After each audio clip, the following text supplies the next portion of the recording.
How's it going, everybody? I'm Jay Ray. I'd like to welcome you back to Jay Ray's DIY. In this video, I'm going to be making a cutting board. I've already got these boards cut right here, but I'm going to show you the rest of the steps that we do along the way in this video. So I've got these boards from woodworkersource.com. I'm not sponsored in any way in this video. This is my first ever order of exotic hardwood lumbers. So what I've got here is walnut. These are walnut here as well, and this is maple. And then in the center here, I've got a piece of purple heart. And I've got two little strips of padauk that I've cut out. I like the color combination that I've got here.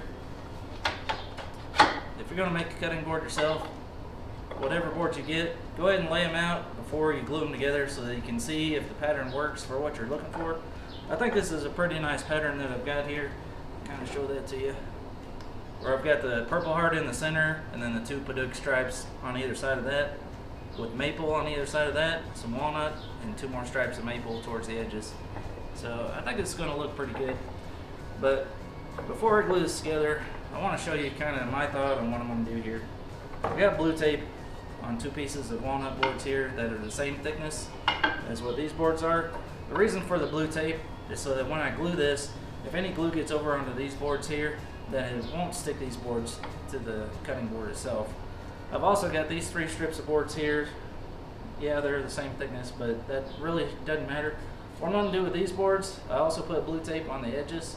I'm going to put them on top so that when I clamp this together, I can also clamp these down like this. Putting these boards in three different spots here, I think will help keep this cutting board flat when I glue it all together, since this is going to be an edge grain cutting board and it's made of a lot of different pieces. So we'll go ahead and get started. I'll try to set up the camera a little bit different so that we can get a better shot of me putting this together. So I've already got some clamps sitting here to the side of the table. That way when I get these pipe clamps clamped down, I can add additional clamps if I need to. I've also got these boards here. We're going to go ahead and take those off and get ready to start applying the glue to these boards here.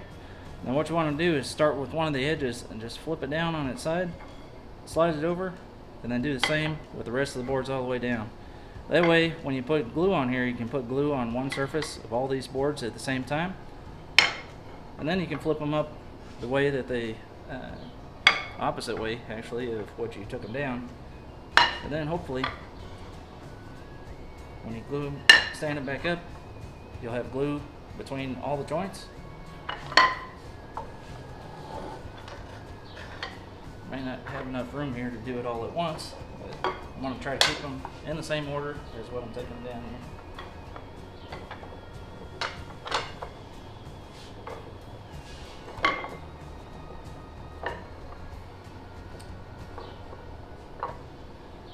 Alright, so I don't have enough room the way this is set up for me to lay all the boards flat on their sides, but that's okay. I can put the glue on these boards here that I've got already, and then do the rest of the boards after these are stood up on their edge.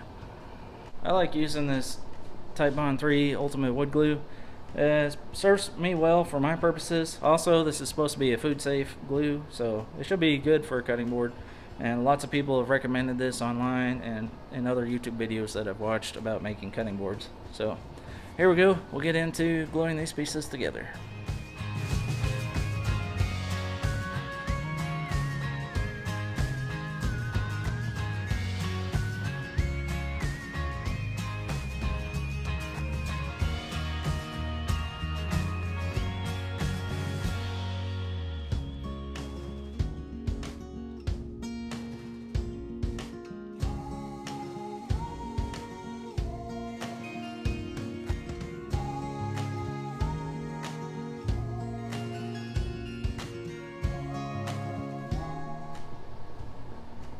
I apologize for the camera there, got a little bit out of the frame when I was gluing this up, but here it is all glued up and clamped. Now we gotta wait. It says at least 30 minutes, probably a couple hours at least before we take it out of the clamps, but really don't want to mess with it too much for a 24-hour period. Let the glue cure and dry all the way through the board. Now this particular board here, take you around to this side, see if you can see it. What I did with these pieces, I made them all 1 3/8 inches thick. I'm hoping that I can get 1 1/4 inch board when I'm done with this. I made them a little bit bigger because I know when you run this through the planer and sand it down after everything's glued up, that it'll reduce the thickness a little bit. So I'm hoping that when I'm done with this, the board will be at least 1 1/4 inch thick. Now I am limited a little bit on how wide I can make these boards because my planer can only do 12-inch wide board. This one has about 11.5, and I'm hoping that I can get almost 18 inches length on this when I'm done.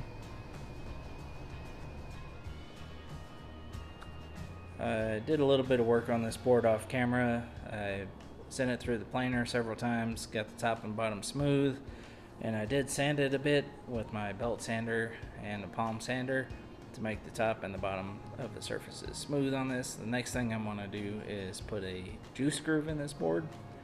So I've got stops set up on my router table here, and I've got my cove bit installed. I'm going to get started cutting the juice groove in this board.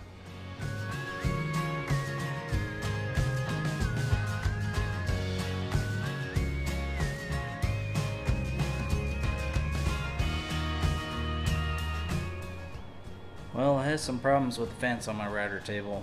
It's a little bit off on one end, and if you can see here on the board, it started off, got a nice straight groove across until it gets to the very end here, and I got a little dip because my fence wasn't perfectly straight on both sides. It is split in the middle, and the side furthest away from this stop block right here was just a little bit off, so it made that little dip on the end there. When I got it just past this fence, it kind of went in slightly.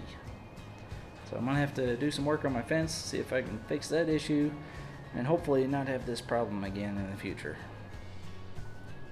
I found a solution that I think worked pretty well. I took this thin strip of Padauk and put it up against the fence, and what that did was push the board out away from the fence just a little bit, and it made the groove just a little bit wider, and so that covered up most of the marks that I made. I'm still going to have to sand this in order to get it smooth, and I could probably finish it out pretty well like that, but made just a little bit wider of a groove than what my bit allowed, but I think it turned out pretty good.